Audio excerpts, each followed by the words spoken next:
নমস্কার বন্ধুরা, আমার রান্না বান্না চ্যানেলে তোমাদের সকলকে স্বাগত জানাই। আজ আমি বানাবো লাউয়ের বেনুন। এটি পুরনো দিনের একটি নিরামিষ লাউয়ের রেসিপি। গরম গরম ভাতের সাথে এই লাউয়ের বেনুন দিয়ে খেতে দুর্দান্ত লাগবে। রেসিপিটি তোমাদের সম্পূর্ণ দেখার অনুরোধ রইল।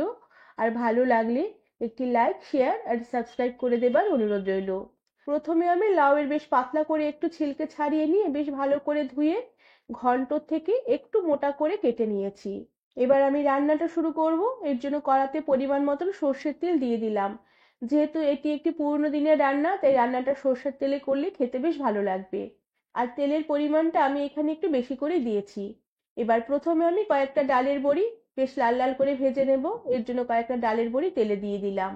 এবার বড়িগুলোকে কিছুক্ষণ নেড়ে চেড়ে নেব। বড়িগুলো বেশ একটু হালকা লাল লাল হয়ে আসলে সমস্ত বড়িগুলোকে বেশ ভালো করে তেল থেকে কড়া থেকে উঠিয়ে নিলাম। এবার ওই কড়ার তেলেই আমি একটি তেজপাতা, শুকনো লঙ্কা ছিঁড়ে ফোড়ন দিলাম। সাথে দিয়ে দিলাম অল্প করে একটু কালো জিরে, আর তার সাথে অল্প করে একটু রাঁধুনি। এবার কালো জিরা রাঁধুনি তেলে কিছুক্ষণ একটু নেড়ে চেড়ে নেব। ফোড়নের সুন্দর একটা গন্ধ বেরোলে এবার কেটে জল ঝরিয়ে রাখা লাউয়ের টুকরোগুলোকে ফোড়নে ঢেলে দিলাম। এবার সমস্ত লাউগুলোকে তেলে আর ফোড়নের সাথে বেশ ভালো করে একটু কিছুক্ষণ নেড়ে চেড়ে নেব, যাতে ফোড়নের গন্ধটা তেল বেশ লাউয়ের সাথে ভালোভাবে মিশে যায়। কিছুক্ষণ এভাবে বেশ ভালো করে একটু নেড়ে চেড়ে নেবার পরে লাউতে দিয়ে দিলাম পরিমাণ মতো নুন আর পরিমাণ মতন হলুদ গুঁড়ো। এবার আবারও কিছুক্ষণ নুন আর হলুদ লাউয়ের সাথে বেশ ভালো করে নেড়ে চেড়ে একটু মিশিয়ে নেব। এরপরে গ্যাসের আঁচ কম করে দিয়ে ঢাকা দিয়ে রেখে কিছুক্ষণ রান্না হতে দেব। এতে নুন দেওয়াতে লাউয়ের থেকে জল বেরিয়ে আসবে, আর এতে লাউটাও তাড়াতাড়ি সেদ্ধ হবে, তাড়াতাড়ি একটু মজে আসবে। লাউয়ের সাথে নুন আর হলুদ বেশ ভালো করে মিশিয়ে নিয়েছি। এবার ঢাকা দিয়ে রেখে কিছুক্ষণ রান্না হতে দেব। এই সময়ের মধ্যে আমি একটি মশলা বানিয়ে নেব। শিলপাটাতে আমি অল্প করে একটু সাদা সর্ষে নিয়ে নিলাম। সর্ষের পরিমাণটা খুবই অল্প পরিমাণে নিতে হবে। বেশি সর্ষে এখানে দেওয়া যাবে না। জাস্ট তরকারিতে সর্ষের একটু গন্ধ আসবে। সাথে ঝালের জন্য দুটো কাঁচা লঙ্কা দিয়ে দিলাম। তোমরা ঝালের পরিমাণটা নিজেদের রুচি অনুযায়ী দেবে। আর তার সাথে 1 চিমটির মতো নুন দিলাম। এবার এই এক বাটাতেই সমস্ত সর্ষাটাকে আমি বেটে নেব। সর্ষা যদি এক বাটাতে বাটা হয় তাহলে রান্নার পরে আর তেতো লাগে না। এবার সমস্ত সর্ষেগুলোকে বেশ মসৃণ করে বেটে নিয়ে একটি বাটিতে তুলে নিয়ে সাথে শিলপাটা বেশ ভালো করে ধুয়ে সে জলটাও বাটিতে আমি তুলে নিলাম। এই শিলপাটা ধোয়া জল যদি তরকারিতে দেওয়া হয় তাহলে তরকারির স্বাদ অনেকটাই বেড়ে যায়। এবার লাউয়ের কড়ার ঢাকনাটা খুলে দিলাম। লাউ থেকে বেশ অনেকটাই জল বেরিয়ে এসেছে, আর লাউগুলো বেশ ভালোভাবে সেদ্ধ হয়ে গেছে। আর লাউ বেশি রান্না করা যাবে না, লাউ বেশি রান্না করলে লাউয়ের স্বাদ টক হয়ে যায়। এবার ভাজা বড়িগুলোকে আমি উপর থেকে ছড়িয়ে দিলাম, আর তার সাথে যে সর্ষে বেটে রেখেছিলাম সেই বাটা সর্ষেটাও উপর থেকে ছড়িয়ে দিলাম। এবার বেশ সবকিছু ভালো করে নেড়েচেড়ে একটু মিশিয়ে নেব, আর আবারও ঢাকা দিয়ে রেখে কিছুক্ষণ রান্না হতে দেব।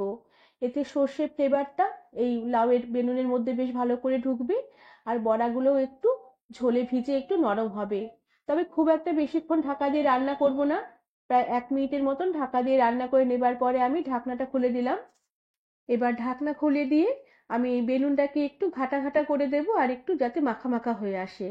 এবার স্বাদের ব্যালেন্সের জন্য একটু চিনি ছড়িয়ে দেব। চিনিটা এখানে একটু দিতেই হবে, যেহেতু লাউ একটু জলীয় সবজি, চিনি দিলে খেতে বেশ ভালো লাগবে। চিনিটা বেশ ভালো করে নেড়েচেড়ে একটু মিশিয়ে নেব। চিনি তরকারিতে বেশ ভালোভাবে মিশে গেলে এই তরকারিটা বেশ ভালো করে নেড়েচেড়ে একটু ঘাটা ঘাটা করে নেব, যাতে একটু মাখা মাখা হয়ে আসে। তবে তোমরা চাইলে তরকারিটা আরো একটু ঝোল ঝোল রাখতে পারো, সেক্ষেত্রেও খেতে বেশ ভালো লাগবে। সব শেষে উপর থেকে খানিকটা তাজা ধনেপাতা কুচি ছড়িয়ে দিলাম। ধনেপাতা কুচি ছড়িয়ে দিয়ে বেশ ভালো করে নেড়েচেড়ে একটু মিশিয়ে নেব। সমস্ত ধনেপাতার ফ্লেভারটা তরকারির মধ্যে বেশ ভালোভাবে যাতে মিশে যায়। এরপরে আমি গ্যাসের আঁচ বন্ধ করে দেব, আর আরো প্রায় 1 মিনিটের মতন ঢাকা দিয়ে স্ট্যান্ডিং টাইমে রেখে দেব। এতে লাউগুলো বেশ ভালোভাবে মজবে, আর খেতেও বেশ ভালো লাগবে। বন্ধুরা, আমার আজকের এই পুরনো দিনের রেসিপি লাউয়ের বেনুন তোমরা বাড়িতে ট্রাই করে দেখতে পারো। নিরামিষ দিনে গরম ভাতের সাথে খেতে দুর্দান্ত লাগবে। যারা লাউ খেতে পছন্দ করে না, এভাবে রান্না করে দিলে তারাও চেটেপুটে খেয়ে নেবে।